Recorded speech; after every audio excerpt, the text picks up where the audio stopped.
शरदचंद्र चट्टोपाध्याय जी का उपन्यास चरित्रहीन भाग 23। कथावाचक निधि सहगल। 2 घंटे बाद सतीश ने पथुरिया घाट जाने के लिए बाहर निकलकर मन ही मन कहा, ओह कैसी मूर्खता है, जाने दो, मैं भी बच गया, मेरे सर से भी भूत उतर गया। मार्ग में चलते चलते वो सोचने लगा, लेकिन उपेन भैया को आज कैसे मुंह दिखाऊंगा, क्योंकि आग में हाथ डालने से क्या होता है, इसको जैसे वह निश्चित रूप से जानता था, अपने बाल काले के स्नेही उपेन भैया को ठीक वैसे ही पहचानता था। उनके सामने इन सब अपराधों की क्षमा नहीं है। आजन्म स्नेह के बदले भी उपेन भैया से तनिक भी प्रश्रय पाने की आशा नहीं है। इस बात को उससे अधिक और कोई नहीं जानता था। किरणमयी के मकान का मुख्य द्वार खुला हुआ था। उसी स्थान पर सतीश चुपचाप खड़ा हो गया और अंदर प्रवेश करने के पहले सभी बातों पर एक बार अच्छी तरह विचार करने लगा। उसके ध्यान में आया कि केवल उपेन भैया ही उसके मित्र, गुरु और आदर्श हैं। उससे बढ़कर अपना कौन है? उसी उपेन भैया के पास जाकर सर उठाकर खड़े होने का अब कोई उपाय नहीं रह गया है। कल्पना से वह स्पष्ट देखने लगा, आज भेंट होने के साथ ही अत्यंत कठोर शुद्ध आंखों की दृष्टि उनके बंधुत्व, स्नेह, प्रेम सभी को बिल्कुल ही जला डालेगी, तनिक भी क्षमा न करेगी। यही क्या सब कुछ है? इसी मकान का द्वार भी इसके लिए सदा के लिए बंद हो जाएगा। फिर यहाँ वो कौन मुंह लेकर प्रवेश करेगा? लेकिन इतनी हानि, इतनी लांछना जिसके कारण हुई, इतना बड़ा सत्यानाश जो कर गई, वो उसकी कौन थी, जो स्वयं पकड़ में नहीं आई लेकिन मुझे बांध गई। उसने स्वयं तो दुख भोगा नहीं, लेकिन मुझे दुख के सागर में डुबा गई। जिस बात को सत्य कहकर मैं स्वीकार नहीं कर सकता, उसे झूठ कहकर उड़ा देना संभव है।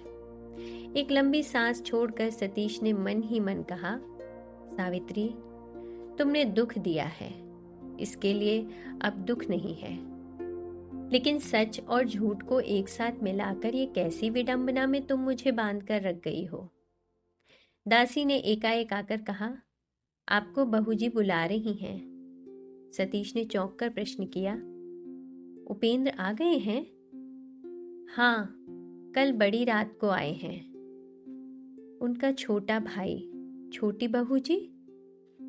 दासी ने सिर हिलाकर कहा, कहाँ?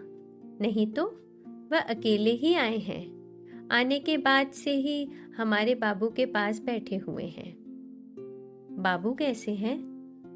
दासी ने लंबी सांस खींचकर कहा, और बाबू? समाप्त होने में देर नहीं है। सतीश ने एक क्षण चुप रहकर प्रश्न किया, भाभी कहाँ है? वह अभी स्नान कर रसोई घर गई हैं। सतीश और कोई प्रश्न न करके धीरे धीरे दबे पांव सीधे रसोई घर में चला गया। किरणमयी संभवतः प्रतीक्षा ही कर रही थी। सतीश के द्वार के निकट आते ही उसने उत्सुकता से पूछा, मकान में प्रवेश न करके बाहर खड़े रहे, ये क्या बाबूजी? आंखें धंस गई हैं, चेहरा इतना उदास है, रात को क्या नींद नहीं आई? सतीश के कानों में प्रश्न के प्रवेश करते ही उसका क्रोध आग की तरह लाल होकर फिर उसी क्षण बुझकर राख बन गया। बोला, हाँ, सारी रात जाग कर उसको लेकर आमोद प्रमोद करता रहा। सुनकर संतुष्ट हो गई ना? फिर यहाँ मैं ना आऊं, यही ना? किंतु उस छोटे मनुष्य उपेन बाबू से कहना, मुझसे पूछते तो मैं सच्ची बात ही बता देता। संसार में उसके सिवा और कोई भी मनुष्य है जो सत्य बोल सकते हैं। इसके सिवा मेरा ऐसा कोई संबंध भी नहीं है कि डर कर मुझे असत्य बोलना पड़ता। कह दो उससे, समझ गई ना भाभी? ये कहकर वह वापस घूम पड़ा। अचानक सतीश का ये मनोभाव देखकर, ऐसा कंठ स्वर सुनकर किरणमयी किंग कर्तव्य विमूढ़ सी हो गई। किरणमयी ने घबराकर बाहर आकर पुकारा, जाओ मत बबुआ जी, सुनो तो। सतीश चिल्लाकर बोला, क्या होगा सुनकर? सच कहता हूँ भाभी, वह इतना नीच मनुष्य है ये मैंने भी नहीं सोचा था।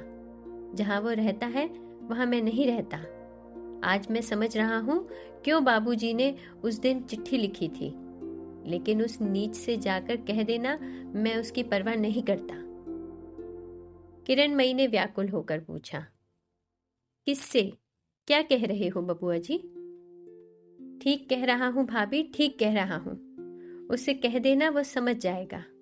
लेकिन आज तुमसे भी कह जाता हूँ, बिना अपराध के ही अपने घर का द्वार मेरे मुंह के सामने तुमने बंद कर दिया है। लेकिन एक दिन समझोगी सतीश कितना ही बुरा क्यों ना हो, उस पर विश्वास करके किसी ने किसी दिन धोखा नहीं खाया। और एक बात उससे कह देना, उसकी जितनी इच्छा हो जहां तक हो सके सर्वनाश का प्रयत्न करे। लेकिन मैं भी उसको अब अपना मुंह ना दिखाऊंगा, वो भी मुझको। एकाएक सतीश दरवाजे की ओर देखकर रुक गया और दूसरे ही क्षण मुंह फेरकर आंधी की तरह शीघ्रता से चला गया। उसकी दृष्टि का अनुसरण करके किरणमयी की भी दोनों आंखें पत्थर की मूर्ति की भांति स्तब्ध उपेंद्र के मुंह पर जा पड़ी। वह चिल्लाहट सुनकर रोगी की शैया के पास से उठकर चले आए थे और कमरे का द्वार थोड़ा सा खोलकर खड़े सुन रहे थे। किरणमयी को एक बार ख्याल हुआ, बात क्या है, उपेंद्र इसे जान लेना चाहेंगे। लेकिन वह कुछ भी न पूछकर चुपचाप किवाड़ बंद करके अंदर चले गए। किरणमयी के आश्चर्य का ठिकाना नहीं रहा। ये कैसी घटना घट गई? सतीश अपने उपेंद्र भैया का उसके मुंह पर कैसा अपमान कर गया? किस लिए? वह रसोई घर में वापस जाकर हाथ के कामों को मानो स्वप्नाविष्ट की तरह करने लगी।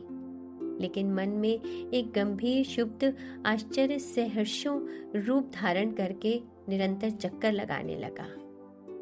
उसके घर में ही जो बहुत बड़ी विपत्ति शीघ्र ही आने वाली थी, क्षण भर के लिए वह उसे भी भूल गई। केवल सोचने लगी, कल संध्या के बाद सतीश अपने डेरे पर वापस चला गया था।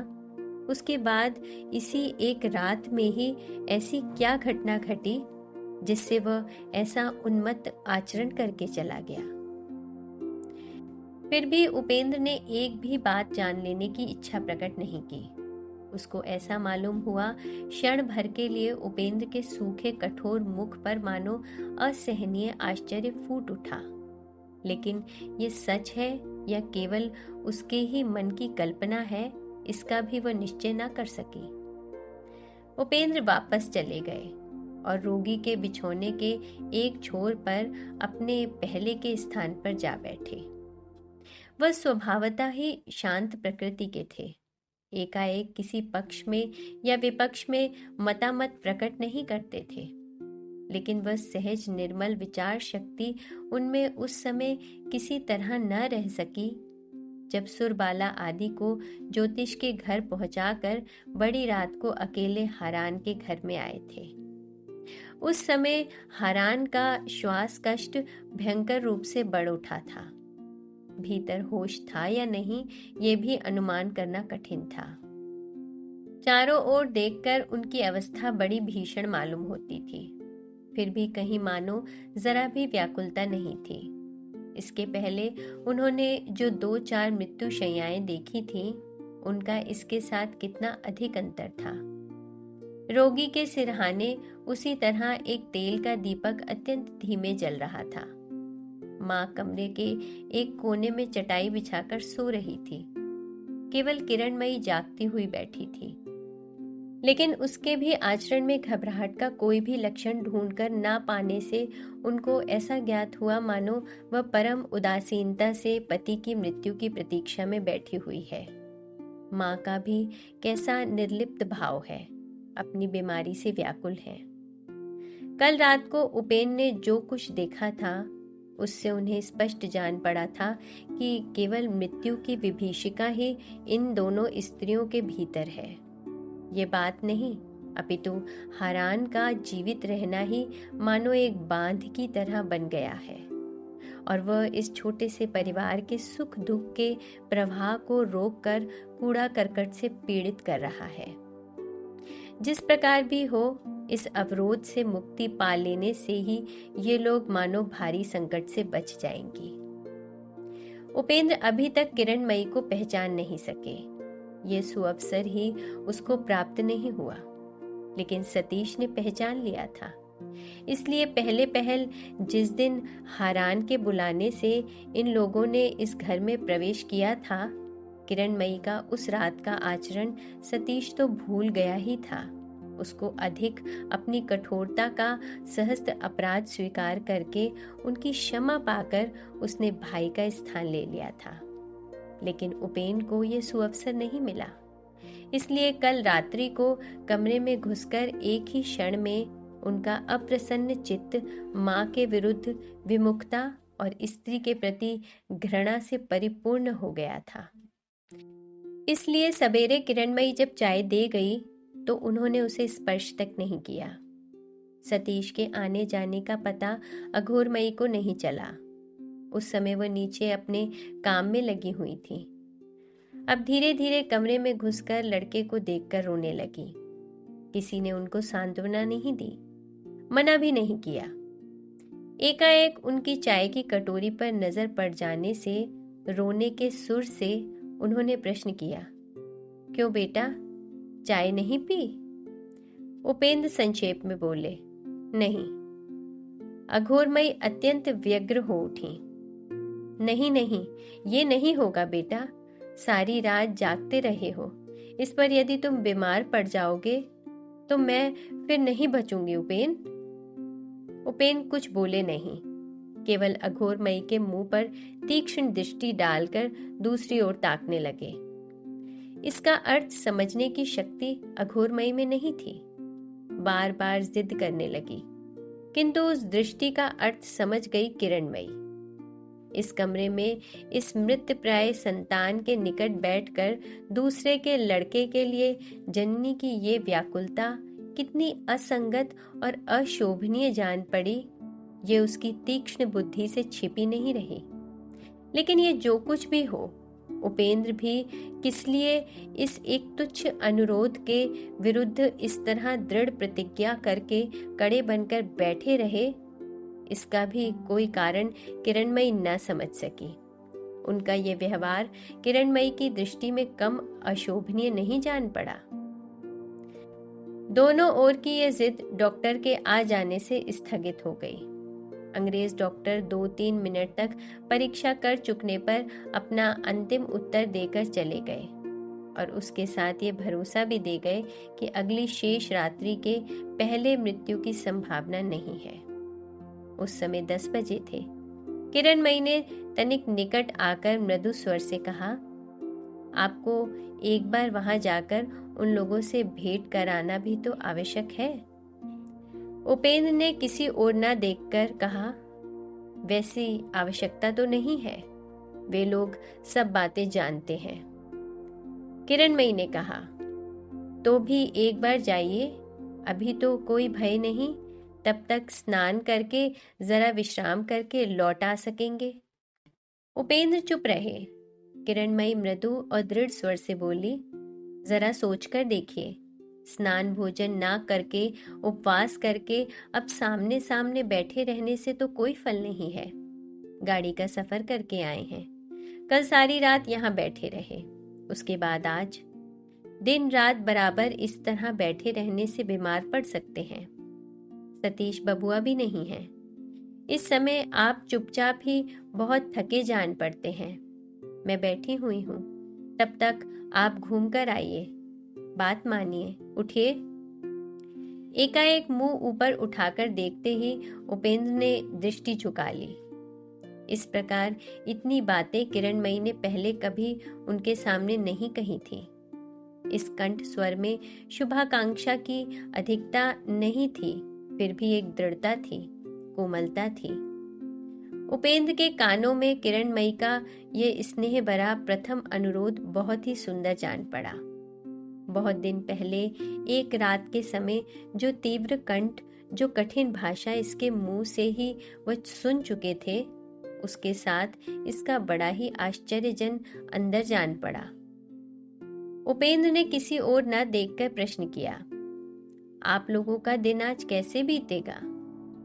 किरणमयी ने कहा, ये बात क्यों पूछ रहे हैं?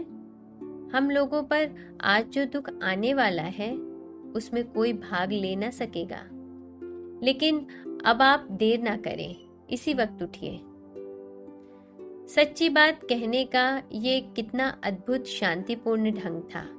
क्षण भर के लिए उपेंद्र ने सब कुछ भूलकर अपनी आश्चर्य भरी दोनों आंखों की परिपूर्ण दृष्टि किरणमयी के मुंह पर लगा दी। पहले ही उनकी दृष्टि में उसकी मांग में सिंदूर की चमकती हुई रेखा पड़ गई, जो नारी सौभाग्य का सर्वश्रेष्ठ प्रदर्शन है। प्रबल उच्छ्वास से उपेंद्र का सारा शरीर एक बार कांप उठा। किरणमयी ने उसे देख लिया, लेकिन उसका आभास मात्र भी उसके मुख पर प्रकट नहीं हुआ। उसने कहा, आप उठिए, मैं उनको जरा दूध पिला दूं। उपेंद्र उठकर बैठ गए। बोले, दवा? किरणमयी व्यथित स्वर से बाधा देकर बोल उठी, नहीं नहीं, अब उसकी आवश्यकता नहीं है। बहुत सी दवाइयां बरबस मैंने पिलाई हैं, अब पिलाना नहीं चाहती। उपेंद्र ने प्रतिवाद नहीं किया। दवा की आवश्यकता वह स्वयं भी नहीं जानते थे। पति को दूध पिलाकर उसने ज्यों ही पुनः अनुरोध किया, त्यों ही उपेंद्र उठ खड़े हुए और अति शीघ्र स्नान भोजन करके लौट आएंगे कहकर दरवाजे की ओर बढ़ चले। उसी समय किरण ने मृदु स्वर से प्रश्न किया, आते समय सतीश बबुआ के घर से होते आएंगे क्या? उपेंद्र घूमकर खड़े हो गए। बोले, क्यों? किरणमयी ने कहा, मेरे पास तो कोई आदमी नहीं है कि उनके डेरे पर एक बार किसी को भेजूंगी, इसलिए कह रही थी यदि आप एक बार। उपेंद्र को एकाएक ज्ञात हुआ, इस बुला लेने के प्रस्ताव से उन्हीं को मानो विशेष रूप से ठोकर लगाई गई है। इसलिए तीखे स्वर से उन्होंने पूछा, उससे आपको कुछ विशेष आवश्यकता है? ये कंठ स्वर और उसका तात्पर्य किरणमयी से छिपा नहीं रहा, लेकिन इसलिए अपने कंठ स्वर से उसने उसे और बढ़ा नहीं दिया। केवल कहा, इस दुर्दिन में तो मुझे सभी की आवश्यकता है उपेन बाबू। उसके अतिरिक्त किस कारण वह आप पर इतना क्रोध करके चले गए ये भी नहीं जानती। इसलिए मैं सोचती हूँ एक बार उनको बुला लेने का प्रयत्न करना क्या अच्छा नहीं है? उपेंद्र ने मन ही मन और चिढ़कर कहा, आप उनके लिए उद्विग्न ना होइए, वो तो मेरा मित्र है। अपना भला बुरा हम लोग ही ठीक कर सकेंगे। फिर भी आपको यदि विशेष कार्य हो तो उसके पास आदमी भेज सकता हूँ, स्वयं जाने का समय मेरे पास नहीं है। किरणमयी ने मृदु स्वर से कहा, यही अच्छा है, आदमी भेज दीजिएगा, उनका आना आवश्यक है। मित्र के साथ मित्र का मेल समझौता जब भी हो, लेकिन मैं उनकी बहन हूँ। अपनी बड़ी विपत्ति के दिनों में अपने को दंड देने का अवसर आप लोगों को ना दूंगी। नहीं नहीं, इसकी आवश्यकता ही क्या है, मैं खबर भेज दूंगा, कहकर उपेंद्र बाहर चले गए। क्योंकि भाई बहन का नया रिश्ता कहाँ, किस रूप में स्थापित होगा, इसकी कोई जिम्मेदारी उस पर नहीं। इस बात को उसने मन ही मन स्वीकार कर लिया। फिर भी जिस आत्मीयता की धारा एक दिन उसके बीच से प्रवाहित हो रही थी, वह आज उसे अतिक्रम कर प्रवाहित होने लगी है, इस समाचार से उसे चोट पहुंची। मित्र के प्रति वह जो मन में आए कर सकता है, पर भाई बहन के निकटतम संबंध में किरणमयी किसी मित्र को हस्तक्षेप नहीं करने देगी, इसे समझने के लिए अस्पष्टता का किंचित अंश बाकी नहीं रखता गया है। छोटी गली को शीघ्रता से पार करके उपेंद्र मुख्य सड़क पर पहुंचे और एक गाड़ी किराए पर ठीक करके उस पर सवार हो गए। अंधकार शीतल मृत्युपुरी से बाहर आकर शहर के इस प्रखर सूर्यलोक दीप्त जीवंत कर्म चंचल राजपथ पर खड़े होने पर भी उसने आराम अनुभव नहीं किया। भीतर ही भीतर वह न जाने कैसी जलन अनुभव करने लगा। आवश्यकता पड़ने पर किरणमयी किस प्रकार उग्र भाव से कठोर हो सकती थी, इसे उन्होंने एक दिन देखा था। लेकिन उसका शांतिपूर्ण विरोध भी उससे कम कठोर नहीं है, इसे उन्होंने आज की इन थोड़ी सी बातों में ही स्पष्ट अनुभव कर लिया। सतीश के साथ उसका एक विवाद उपस्थित हो गया है, किरणमयी को इसका पता चल गया है। ये बात भी उनकी समझ में आ गई। लेकिन झगड़े का कारण चाहे जो कुछ भी हो, दोष गुण का विचार ये स्वयं ही करेगी और किसी को हाथ डालने न देगी। ये बात घूम फिरकर उनके मन में आने जाने लगी। शरद चंद्र चट्टोपाध्याय जी का उपन्यास चरित्रहीन, भाग 23। कथावाचक निधि सहगल।